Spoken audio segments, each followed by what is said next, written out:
Hello, I am Victor and I'm a developer of Betrayed Realm, a roguelike game that is still in early stages of development and therefore is lacking most of the aspects that roguelike games have.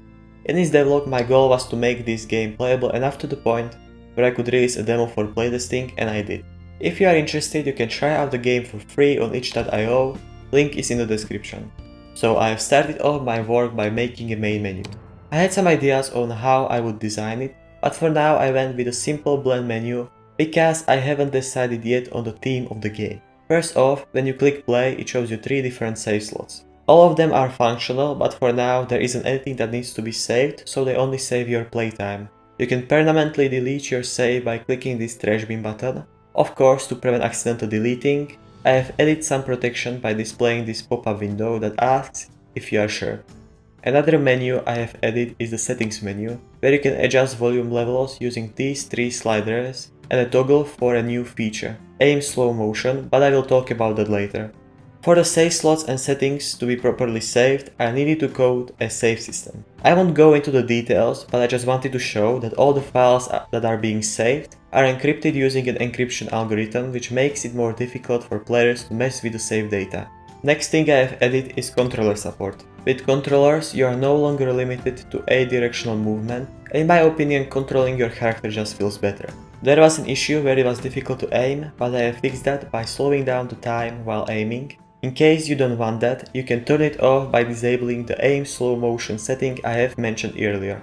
Aside from that, I definitely recommend playing with a controller. After adding spears to the player's equipment last devlog, I have learned some new things about how to make weapon attack animations look better, and because of that I went ahead and remade the sword attack animations. On the screen you can see the comparison of the old animations and the new ones. Attack animations are really important, and not only because they show that you are attacking visually, but also because they drive the behavior of that weapon. They decide when the character starts moving, when the movement stops, when the weapon detects enemies and deals damage to them, how long the attack lasts, and when the attack ends. All of these factors decide if the weapon is fun to use or not. In the last devlog I have removed bows and shields from players' equipment, but now I have added the bow back into the game as an ability that costs mana to use. Doing it this way, I no longer have a problem with it. Until now there only existed 3 types of rooms: start room, where your run begins, combat room, where you would fight against enemies, and camping room, where you could heal and regain strength to continue fighting. To add some variety, I have added 2 new types of rooms. First is the challenge room, where you have to defeat all waves of enemies in order to continue your journey. For a long time I wanted to spawn enemies in waves, and I think it really makes the combat flow much better. There isn't anymore that interruption between when you finish the combat and enter the next one. The other type of room is the reward room, where you have to defeat all enemies to get a reward, which is for now just a random ability. As always, I tried out some new ideas on how to give some extra life to the environment, and so I have implemented these decorations. They have brighter outlines and less details, so they don't attract too much attention.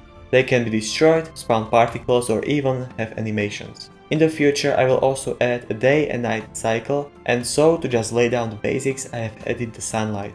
Originally it casted shadows, but I have removed that because it was too distracting in my opinion. Plus I had some issues with layering.